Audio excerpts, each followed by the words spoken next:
start to look at knitted materials, you'll quickly notice that, especially in sweaters and clothing, by far the most popular stitch you will encounter is the stockinette stitch.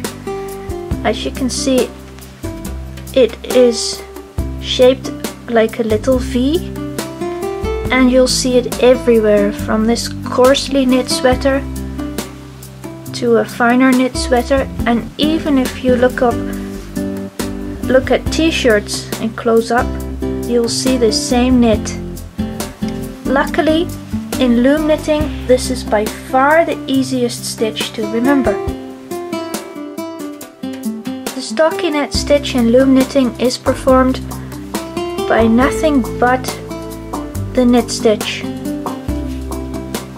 So instead of needle knitting, where you alternate the rows between the knit stitch and the purl stitch, in loom knitting all you have to do is go back and forth with either the knit stitch or the purl stitch. So this was done by the knit stitch, and going back we'll use the knit stitch, etc.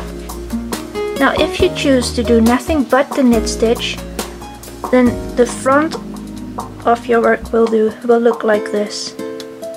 If you do nothing but the purl stitch, then the front of your work will look like this. But either way, the result is the same. There is, however, another way to achieve the stockinette stitch, and that is by performing the E-wrap. The result won't be exactly the same, and that is why they also call this the inverted stockinette stitch, but it'll be close enough. Let's do a few rows and I'll show you the result of what is the difference between the knit stitch stockinette stitch and the E-wrap inverted stockinette stitch. See you in a few minutes. Okay, let's get this off the loom and see what it looks like.